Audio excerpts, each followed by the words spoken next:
Hello family, वापस आ चुके हैं हम लोग द सुसाइड स्क्वाड के एक और न्यू एपिसोड के साथ। तो अगर आप लोग को मेरा एक्सप्लेनेशन अच्छा लगता है तो वीडियो को लाइक कर देना, चैनल पे पहली बार आया तो चैनल को सब्सक्राइब कर देना और बेल नोटिफिकेशन कॉल पे सेट कर देना।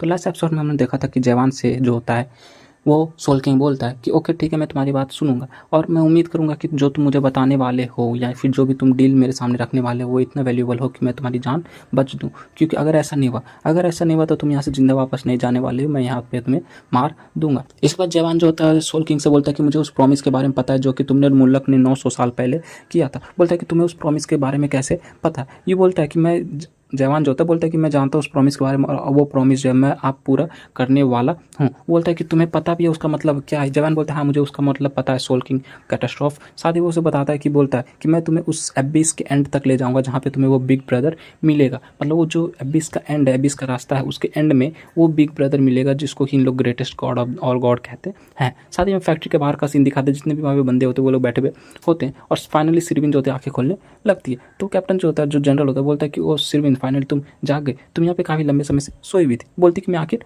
कहाँ हूँ। वो बताता है कि हम लोग स्ट्रेंज फैक्ट्री के एकदम सामने। बोलती क्या स्ट्रेंज फैक्ट्री। साथ ही वो काफ़ी ज़्यादा शौक हो जाती है और चिल्लाते हुए जो होती है जनरल से पूछती है कि हम लोग स्ट्रेंज फैक्ट्री में क्या कर रहे हैं, आखिर वो जवान कहाँ है, मुझे उसके साथ उसके पास जाना होगा, जल्दी से जल्दी उससे कुछ बताना होगा, उसको रोकना होगा। बोलता है कि वो तो तुम इस तरह अचानक से इतना अजीब क्यों बिहेव कर रही हो, वो तो ऑलरेडी काफ़ी पहले अंदर जा चुका है। लेकिन तभी जितने भी वहाँ पे बंदे होते हैं वो लोग ऊपर की तरफ इशारा करते हुए बोलते थे कि देखो यहाँ पर कितने सारे फायर फ्लाइज है। बोलते कि यहाँ का जो मौसम है काफ़ी ज़्यादा गर्म होता जा रहा है, इसलिए फायर फ्लाई जो नीचे आने लगे। जो बाकी के किंग्स होते हैं, नोबल्स होते हैं, वो लोग बोलते हैं कि इन सबको ऐसे टच मत करना, हो सकता है ये कुछ खतरनाक हो सकता है। लेकिन दूसरा जो किंग होता है बोलता है कि नहीं ऐसा कुछ भी नहीं होने वाला। तो अगर तुम इनको टच करोगे तो थोड़ी ना इतने छोटे छोटे पंछियों से तुम्हें चोट लगेगी, ये लोग तो छोटे छोटे फायर फ्लाइज है। लेकिन जैसे वो उसको टच करता है वहाँ पे दिखाते एक जोरदार ब्लास्ट होता है और वहाँ पे फिर जितने भी फायर फ्लाइज होते हैं वो सब ब्लास्ट होना स्टार्ट कर देते हैं। वहाँ पे ब्लास्ट होने लगता है और जितने भी बंदे होते हैं वो लोग उस फायर में जल के वहीं पे मर जाते। पूरा का पूरा स्ट्रेंज फैक्ट्री बस फायर से ही भर जाता है और वहाँ पे बहुत सारे धमाके होने स्टार्ट हो जाते हैं। सिरविन ये देख के काफ़ी ज़्यादा घबरा जाती है और डर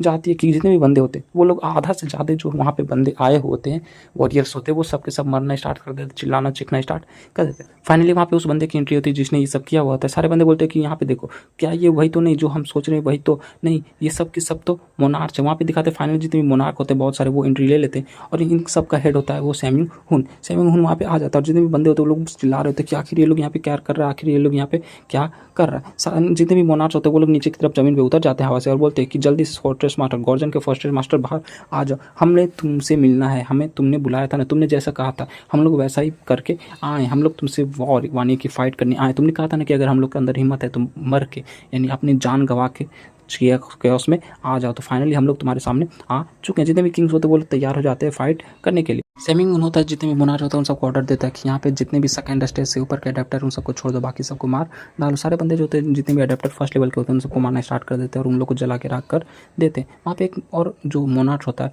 बोलता है मुझे इन सबसे फर्क नहीं पड़ता कि तुम लोग बाकियों के साथ क्या करो, लेकिन वो बंदा को मैं मारूंगा जिसका नाम जवान है। वो बंदा वहाँ पे आता है, जितने भी वहाँ पे हंटर्स होते हैं, अडेप्टर्स या अवेकनर्स होते हैं उन सबको मारना स्टार्ट कर देता है। बोलता है कि मैं यहाँ पे पीछे नहीं हटने वाला हूँ, हर एक बंदे को मार डालूंगा। वो बंदा इमरेंट बग फैमिली का सेकंड लेफ्टिनेंट जनरल होता है जिसका नाम पॉइजन मोनार्क होता है। वो अकेला ही पूरे के पूरे यहाँ पे जितने भी आर्मी होते हैं इस जवान के उन सब पे भारी पड़ रहा होता है और सबको मारना स्टार्ट कर देता है। अब बोलता है उस बास्टर्ड ने मेरे फैमिली मेम्बर को मारा जिसको मैंने केओस में भेजा था कुछ हेल्प के लिए। उसने यहाँ पे आने के बाद मेरे पूरे के पूरे एमरेट बग फैमिली पे मतलब कि हमला कर दिया और उन सबको मार डाला। मैं उसको अपने हाथ से मारूंगा। एक और मोनार्च की वहाँ पे एंट्री होती है। वो बोलता है कि सैम्यून हुन ने हम लोग से कहा था कि सैम्यून ग्राम को जो जवान ने मार डाला, इसलिए उसका बदला लेने के लिए वो यहाँ पे केओस में आया है और जवान को अपने हाथों से मार डालेगा। पर मुझे उस कमीने की बात पे थोड़ा भी विश्वास नहीं कि वो किसी अपने फैमिली के मेंबर को बचाने के लिए ऐसा करेगा। वहाँ पे दो और जनरल मोनार्च होते हैं जिसका एक का नाम सैम्यूंग फैमिली का fourth lieutenant general blade storm monarch होता है और दूसरे का नाम होता है सेवंथ रीजन का फर्स्ट मेजर जनरल जिसका नाम व्हाइट आर्टिस्ट मोनार्क होता है। वो बोलता है कि मुझे पक्का पता है कि वो कुछ ना कुछ प्लान बना रहा है, यानी सैम्यूंग जो है कुछ ना कुछ प्लान बना रहा है। वो सैम्यूंग ग्राम का बदला लेने के लिए यहाँ पे नहीं आया है। हम लोग को केयरफुल रहना होगा क्योंकि वो 9th रीजन का बास्टर्ड है, वो कुछ भी कर सकता है। उसका साथ जो मेंबर बोलते हैं यस सर हम आपकी बात को समझ गए, लेकिन अभी हम लोग को इन सारे कीड़े मकोड़ों को मारना होगा। वहाँ पे जो बग मोनार्क होता है वो सबको मार रहा होता है। बोलता है कि इन सब का लेवल देखो, इस केओस के बंदे कितने कमज़ोर है, ये लोग का लेवल देख के मुझे समझ आ रहा है कि इन लोग का जो फोर्ट्रेस मास्टर है उसका लेवल क्या होगा, वो भी इन सब के जैसा कमज़ोर होगा। मुझे तो विश्वास नहीं हो रहा कि ऐसे बंदे के लिए हम लोग जैसे मोनार्च, इतने पावरफुल 100 मोनार्च को यहाँ पे लाया गया बस एक प्रोडक्ट को मारने के लिए, पकड़ने के लिए। ये तो एकदम भद्दा मजाक है। एक और जो मोनार्च होता है वो बोलता है, उस सैमी हुन ने बोला था कि 100 मोनार्च को जाके जवान को पकड़ना होगा, उस प्रोडक्ट को पकड़ना होगा, इसलिए मुझे 3000 साल बाद आज मर के यहाँ पे केओस में आना पड़ा और नैरो गेट भी यहाँ पे नहीं, जिसकी वजह से मैं वापस जा सकूंगा। साथ ही वो बंदा जो था सैमी हुन के पास आता, बोलता है कि तुमने हम लोग से कहा था कि तुम्हारे पास बहुत सारे फ्रूट है और तुम हम लोग को फ्रूट दोगे जब केओस से हम लोग को वापस जाना होगा, क्या तुमने उस समय सच बोला था? सैमी हुन जो था हवा में भी उड़ रहा था, बोलते हैं हाँ मैंने तुमसे सच बोला था। सैमी हुन जो ओरिजिनली 9th रीजन का 2nd लेफ्टिनेंट जनरल है, जिसका निकनेम ब्लैक शैडो स्ट्रेटिस्ट सैमी हुन होता है, बोलता है कि हाँ तुम्हें इन सब के बारे में चिंता करने की जरूरत नहीं है, मेरे पास उतने फ्रूट्स हैं। और वो जो बंदा जिसने सैमी हुन से ये बात पूछा होता है वो भी सैमी हुन फैमिली का मेंबर होता है, बोलता है कि तुम अपनी बात पे टिके रहना और इसके बाद इस फाइट के बाद जितने भी फ्रूट बचेंगे वो सबको सैमी फैमिली को दे देना। प्लीज़ इस बात को कभी मत भूलना कि तुम सैमी फैमिली के फर्स्ट बॉर्न सन हो। अभी तुम भले ही 9th रीजन के जो मोनार्च बन चुके हो, मतलब कि स्ट्रेटेजिस्ट बन चुके हो, लेफ्टिनेंट जनरल बन चुके हो, लेकिन इससे पहले तुम सैमी फैमिली के सन थे, इसलिए इस बात को कभी भी मत भूलना। वो बोलता है हाँ ठीक है, लेकिन मन सोच रहा था कि ये लोग ऐसा भद्दा मजाक कर रहे कि मैं अपने सैमी फैमिली को 9th रीजन से आगे रखूंगा, ऐसा कभी भी नहीं होने वाला। यहाँ पे टोटल 20 एमरल्ड बर्ड फैमिली के मोनार्च है, 10 7th रीजन के मोनार्च हैं और 20 सैमी फैमिली के मोनार्च हैं, और टोटल 50 जो है मुझे 9th रीजन से मिले। तो इससे आप समझ सकते हो कि 9th रीजन जो है कितना ज़्यादा पावरफुल है। और ये लोग यहाँ पे मेरा साथ इसलिए देने आए क्योंकि इन लोग से मैंने वादा किया था कि मेरे पास फ्रूट है और इन लोग को फ्रूट खिला के मैं वापस से ऑलमाइटी लैंड ले जाऊंगा। लेकिन इन लोग का फोकस अभी भी उस पेड़ पे, मतलब मात्र फ्रूट को ये देख रहे हैं। इन लोग का ये नहीं कि उस पूरे के पूरे फॉरेस्ट को ही अपना बना ले, जिसकी मदद से हम लोग को उस फ्रूट की कमी कभी भी ना हो। इसलिए मैं यहाँ पे अपना प्लान बना के आया हूँ और इन सबको झूठ बोला। और ये लोग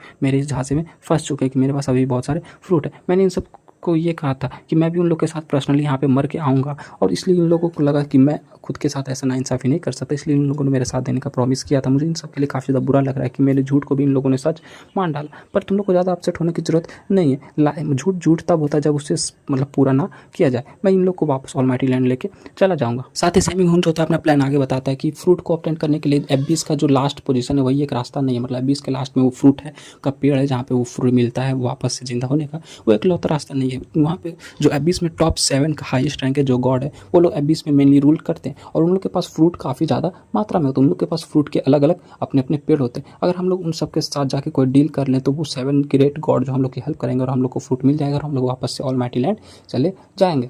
ओरिजिनली देखा जाए तो ये जो 7 गॉड होते हैं, टॉप 7 गॉड होते हैं, इन सब के पास किसी चीज़ की कमी नहीं होती और वो लोग हमारे साथ डील नहीं करते। बिकॉज एबिस में सारे रिसोर्सेज मौजूद है और गॉड को कोई भी ऐसा चीज़ नहीं है जो कि एबिस में नहीं मिलता। लेकिन फिर भी एक ऐसा चीज़ है जो कि उनको एबिस में नहीं मिलता, वो है अवेकन। अवेकन के जो वैल्यू डिमांड है वो काफ़ी ज़्यादा, वो एक ऐसा रिसोर्स है जिसकी कमी कभी हमेशा रहती है और वो काफ़ी ज़्यादा प्रेशियस होता है। इस कमी नहीं यानी जवान की मदद से हम लोग उस अवेकन वाली जो कमी उसको पूरा कर सकते हैं, क्योंकि उसने एक ऐसा टावर बनाया जिसकी मदद से हम लोग पूरी की पूरी जो बंदे हैं जितने भी अडेप्टर्स हैं उन सबको वापस अवेकन बना के गॉड को बेच सकते हैं और उनसे वापस से रिटर्न में फ्रूट्स ले सकते हैं। साथ ही वो एक बंदे जिसका नाम वर्गस होता है उसको बोलते हैं वर्गस, आगे जाओ और उस प्रोडक्ट को ढूंढो, मतलब जवान को ढूंढो, प्रोडक्ट और उस टावर को ढूंढो, क्योंकि अभी भी इन लोग को ये रियलाइज़ नहीं हुआ कि उस प्रोडक्ट और उस टावर की वैल्यू क्या है। लेकिन एक बार उन लोग को पता चल गया कि इस प्रोडक्ट और वो टावर की वैल्यू क्या है, तो वो लोग यानी कि 7th रीजन और जो इमलेट बल्ट फैमिली बग फैमिली वो लोग हमसे उस चीज़ को चोरी करने की कोशिश करेंगे। तो हम लोग को सबसे पहले जाके इन दोनों चीज़ यानी प्रोडक्ट और टावर को ढूंढना होगा, इससे पहले कि कोई और ढूंढ ले। वो लोग बोलते हैं यस सर, और साथ ही दौड़ते हुए काफी रफ्तार के साथ आगे तरफ बढ़ने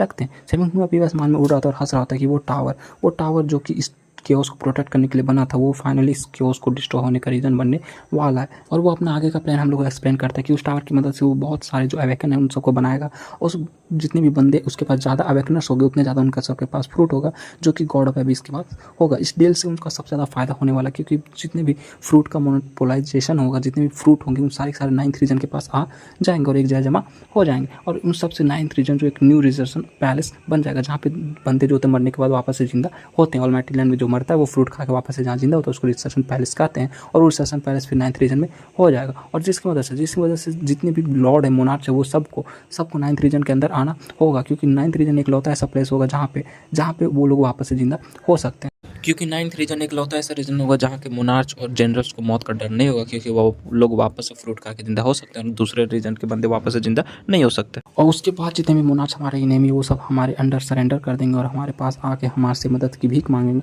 और ऑलमाइटी लैंड पे पूरी की पूरी तरह से 9th रीजन के पिच डार्कनेस का राज होगा। वो काफ़ी ज़्यादा खुश होता है, लेकिन तभी उसके ऊपर कोई होता है वो अपने स्टेप से अटैक कर देता है। वो अपने हाथ को सामने करते हुए उस स्टेप को काफ़ी आराम से नलिफाई कर देता है और सामने की तरफ देखता है और काफ़ी गुस्से के साथ बोलता है कि तुम्हारी हिम्मत कैसे हुई कि तुमने मेरे ऊपर अटैक किया। वो बंदा और कोई नहीं, कैवान होता है। कैवान जो होता है अपने स्टेप से उसके ऊपर अटैक कर देता है। कैवान जो होता है बोलता है कि सबको साथ से रहो, हम लोग अलग नहीं होंगे, हम लोग एक साथ मिलकर इन सबको सामना कर सकते हैं। और फिर बोलता है कि जब तक फर्स्ट मास्टर नहीं आता, मतलब कि जो वो करने गया वो जब तक करके वापस नहीं आता, तब तक हम लोग को इन लोग को बाहर ही रखना होगा। हम लोग इन सबको फैक्ट्री के अंदर जाने नहीं दे सकते। सारे बंदे जो थे एक साथ मिलकर उन सबसे फाइट करना, मोनार्च से फाइट करना स्टार्ट कर देता है और सिरविन भी खड़ी हो जाती है और फाइट करना स्टार्ट कर देती है। साथ ही सेमिंग हुन बोलता है कि ये टाइम हो गया, अब मुझे इन सब चीटियों इनकी औकात दिखाने हुए चीटियों को मसलने का वक्त हो चुका है। साथ ही इसी के साथ जो एपिसोड होता है यहाँ पे हो जाता है। तो नेक्स्ट एपिसोड में हम लोग सेमिंग हुन की फाइट देखने वाले हैं। तो अगर आप लोग उस फाइट के लिए एक्साइटेड हो तो प्लीज़ वीडियो को लाइक करके मुझे अपना सपोर्ट दिखा देना। तो मिलते हैं नेक्स्ट वीडियो के साथ, तब तक के लिए bye bye, stay happy, spread love.